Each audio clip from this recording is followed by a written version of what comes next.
सामान रखा, पानी लिया, फ्रेश हुआ, अब टाइम काफ़ी गुजर गया लेकिन बीवी अभी तक फ़ोन पे लगी हुई है। तो अब यहाँ से शौहर के दिल में बीवी के लिए नफ़रत पैदा होनी शुरू हो जाती है।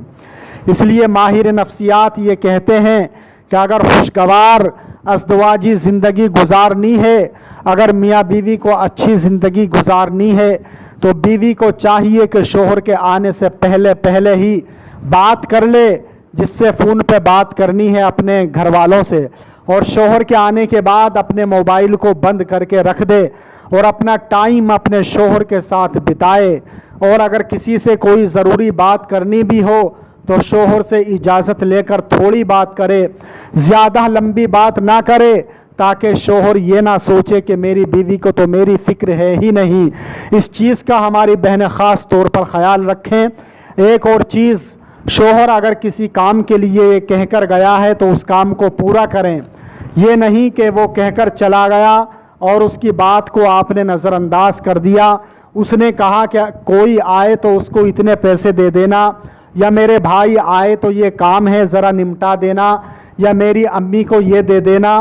जो भी काम वो बताए, जैसे माँ बीमार है तो मेरी अम्मी को सुबह को ये दे देना, दवाई दे देना, दोपहर को ये खाना दे देना, शाम को ये दे देना। जो भी काम वो बताकर जाए उस पर अगर सख्ती से अमल करें तो घरेलू ज़िंदगी कभी ख़राब नहीं होगी, दोनों अपनी ज़िंदगी को खुशी खुशी गुजारेंगे। और कुरान पाक में अल्लाह तबारक व तआला ने इरशाद फरमाया, फ़स्सालिहातु क़ानितातुन हाफ़िज़ातुन लिलग़ैबि बिमा हफ़िज़ल्लाह। औरत को चाहिए कि जब उसका शौहर घर में ना हो तो शौहर की अमानत की हिफाजत करें, अपनी इज़्ज़त की हिफाजत करें, शौहर के माल की धन दौलत की हिफाजत करें, सारी चीज़ों की हिफाजत करें। अगर कोई ऐसा शख्स घर पर आता हो या कोई रिश्तेदार घर पर आता हो जो शौहर को पसंद नहीं हो, जिसका आना जाना शौहर को पसंद नहीं, तो सरकार सल्लल्लाहु ताला अलैहि वसल्लम ने फरमाया कि उसे घर में आने की बिल्कुल इजाज़त ना दें, उसे घर में ना आने दें जिसे शौहर पसंद ना करता हो, जिसका आना जाना शौहर को पसंद ना हो। अगर शौहर नहीं चाहता कि मेरी बीवी फ़लाँ से मिले या फ़लाँ से मिले या किसी रिश्तेदार से मिले, तो बीवी की ज़िम्मेदारी है कि वो उनसे ना मिले। यहाँ तक कि अगर किसी करीबी रिश्तेदार का भी मुआमला हो और शौहर को पसंद नहीं तो बीवी के लिए ज़रूरी है कि वो उससे भी मिलने से परहेज़ करे। इसका भी ख़ास तौर से ध्यान रखें, वरना हर कोई आराम से ज़िंदगी गुजारेगा लेकिन मियाँ बीवी में नफ़रत पैदा होगी और अच्छी खासी घरेलू ज़िंदगी तबाह व बर्बाद हो जाएगी। इसी के साथ साथ एक अच्छी बीवी की पहचान ये भी बताई गई कि उसकी बातों में नरमी हो, उसका बात करने का अंदाज बिल्कुल मीठा होना चाहिए, उसकी बात में कड़कपन ना हो, बातों में कड़वाहट ना हो। वो जब भी बात करे तो प्यार और मोहब्बत से बात करे, क्योंकि नरमी अल्लाह को भी पसंद है और अल्लाह के रसूल को भी पसंद है। एक और चीज़, और वो ये कि बीवी हमेशा बीमार बनकर पड़ी ना रहे बल्कि काम काज में लगी रहे। इसलिए कि अगर बीवी यूं ही बीमार पड़ी रहेगी और काम काज ना करती हो और हमेशा बीमार जैसी शक्ल बना करके रहे तो शौहर का ध्यान भटक जाता है और वह अपनी बीवी से मोहब्बत जैसी होनी चाहिए वो नहीं कर पाता।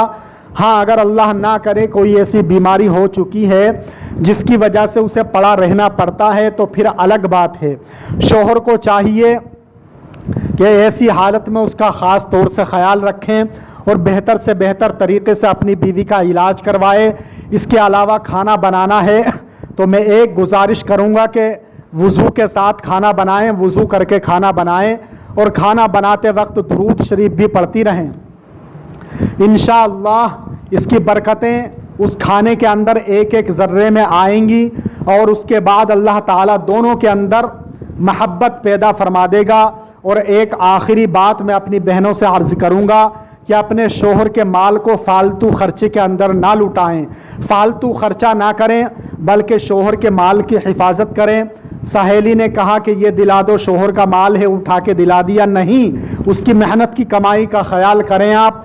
وہ صبح سے لے کر شام تک محنت کرتا ہے، اس لیے کرتا ہے تاکہ تمہیں اچھی زندگی دے سکے، تمہیں کوئی پریشانی نہ ہو، تمہارے بچوں کی زندگی خوشحال گزرے، تمہارے بچوں کی تعلیم کا اچھا انتظام کر سکے۔ اب اگر تم اس کے پیسوں کو یوں ہی لٹاؤ گی تو شوہر کا دل دکھے گا، اور شوہر کا دل دکھے گا تو اللہ اور اس کا رسول آپ سے ناراض ہو جائے گا، اور آپ کے گھر کا نظام تباہ و برباد ہو جائے گا۔ آپ دنیا میں بھی برباد ہو جاؤ گی اور آخرت میں بھی برباد ہو جاؤ گی، عذاب جہنم کی حقدار بن جاؤ گی۔ یہ چند باتیں عورتوں سے متعلق میں نے بتائیں۔ اللہ تبارک و تعالیٰ کی بارگاہ میں دعا ہے کہ اللہ تعالیٰ اپنے حبیب صلی اللہ تعالیٰ علیہ وآلہ وسلم کے صدقے میں اسلامی خواتین حضرات کو ان سب باتوں پر عمل کرنے کی توفیق عطا فرمائے۔ آمین بجاہ النبی الامین صلی اللہ علیہ وآلہ وسلم۔